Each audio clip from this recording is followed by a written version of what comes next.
Frères et sœurs, bonsoir tous. Ce soir, nous expliquons le contenu du deuxième chapitre de la première Pètre de Pierre. La première Pètre de Pierre, chapitre 2, parle d'abord du Seigneur Christ comme de la pierre vivante, comme de la pierre angulaire.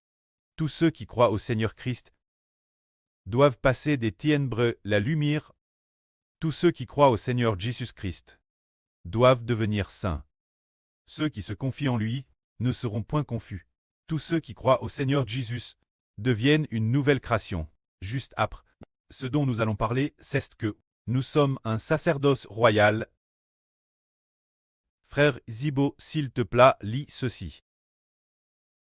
Il trébuche, parce qu'ils déobéissent cette parole. En trébuchant ainsi par leur incrédulité, c'est aussi ce quoi il t'est destin. Mais vous t'êtes une race lue, un sacerdoce royal, une nation sainte, un peuple acquis pour le patrimoine de Dieu. Dieu vous a appelé sortir des ténèbres du péché et de la mort, pour entrer dans sa sainte gloire et sa merveilleuse lumière, afin de vous faire annoncer ses vertus à vous qui autrefois n'étiez pas le peuple de Dieu, mais qui maintenant êtes le peuple de Dieu. Vous qui n'aviez pas obtenu miséricorde, mais qui maintenant avez obtenu miséricorde. C'est ce que ce passage raconte, disant que il est dit que beaucoup de gens trébuchent. Trébucher signifie abandonner le Seigneur. Beaucoup de gens trébuchent. Ils trébuchent par manque de foi. Ne pas croire signifie ne pas vouloir accepter le Seigneur, ne pas vouloir croire au Seigneur, et ainsi l'abandonner. Ne pas croire que Jésus est le Seigneur, ne pas croire qu'il est le Seigneur de l'humanité. Alors ils abandonnent le Seigneur. Abandonner le Seigneur, c'est trébucher. Alors ceux qui abandonnent le Seigneur vivront dans le péché et seront comme les gens de Satan. Peut-être que ceux qui abandonnent le Seigneur sont Satan, appartiennent Satan. Alors ceux qui abandonnent le Seigneur et vivent dans le péché ne trouvent pas le chemin de la vie.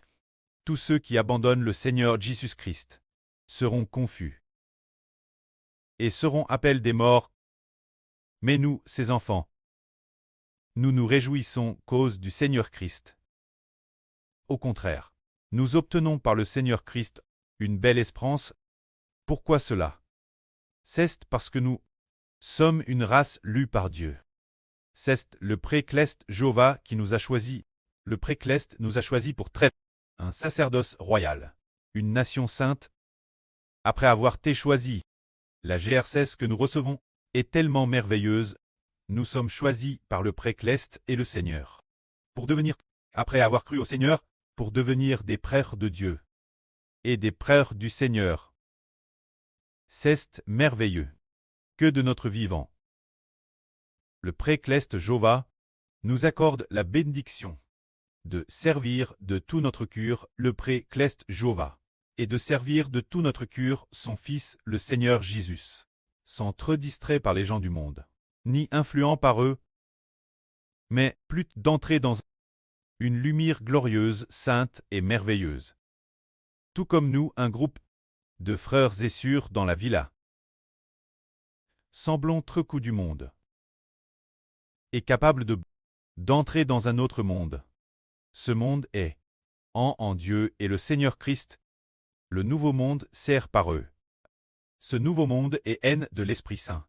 Tous sont de nouvelles créations. Le monde où il se trouve, c'est pourquoi le Seigneur Jésus-Christ appelle.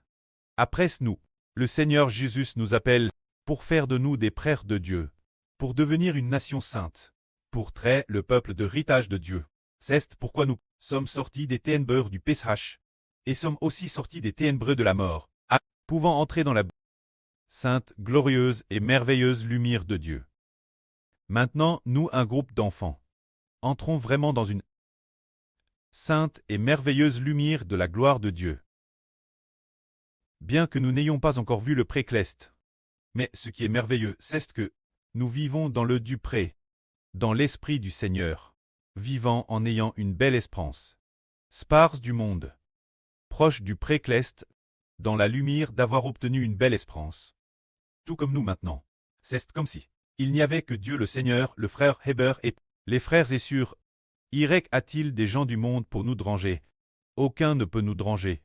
Alors ceux derrière nous, la famille peut-elle nous déranger? Ils ne peuvent pas non plus entrer dans notre monde. De toute façon notre monde, poste de Dieu et le Seigneur. Et les frères et sœurs NS de l'Esprit Saint. Et les choses faire chaque jour ne appartiennent plus au monde.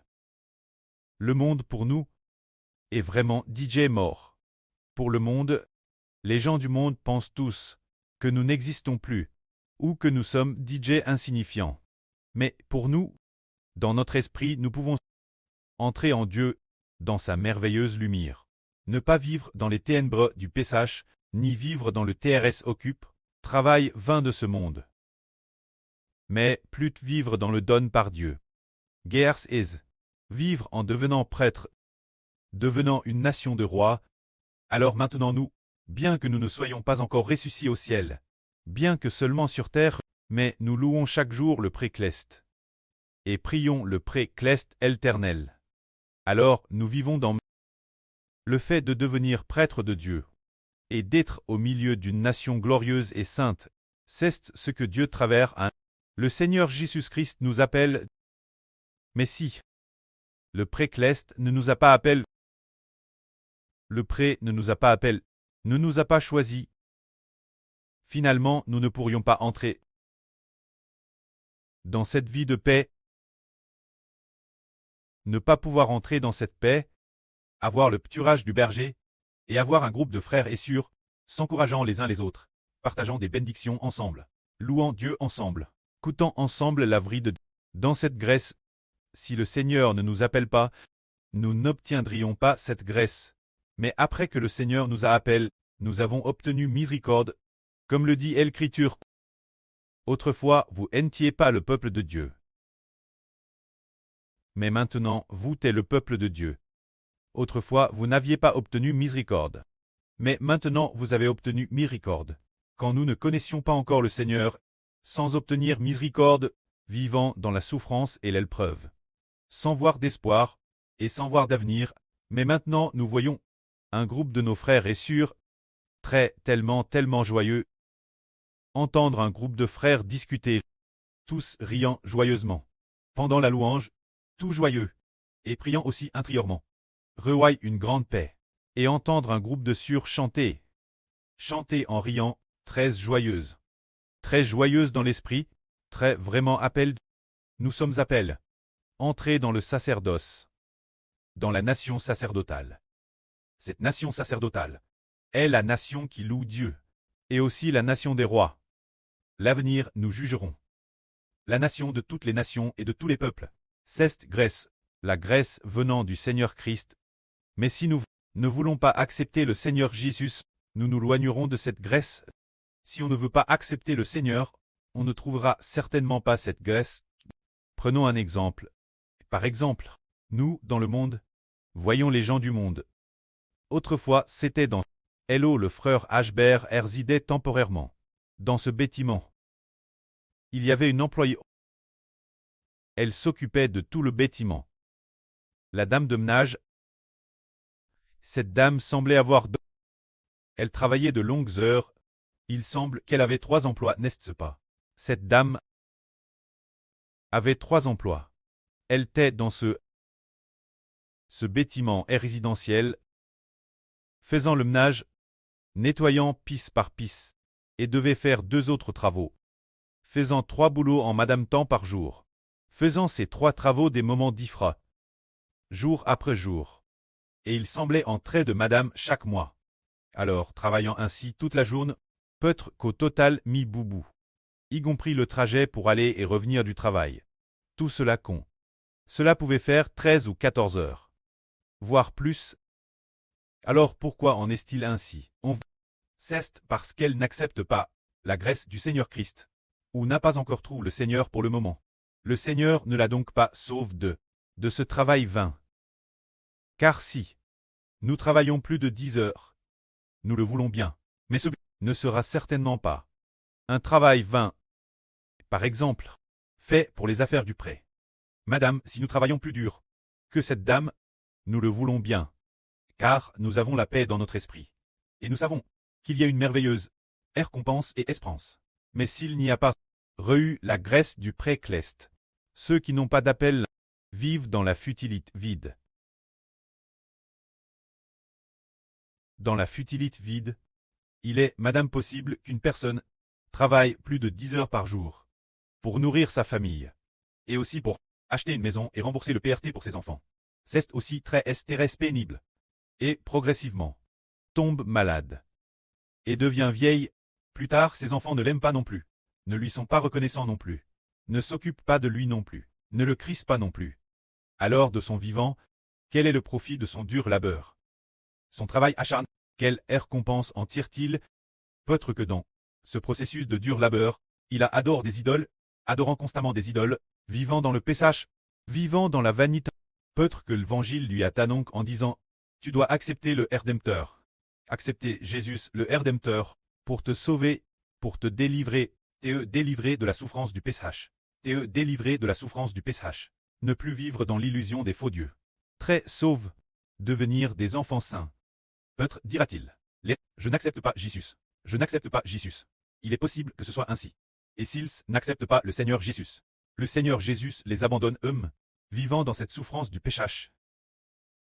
Le moment venu, le Seigneur exercera le jugement, détruisant ceux qui ne veulent pas accepter le salut du Seigneur.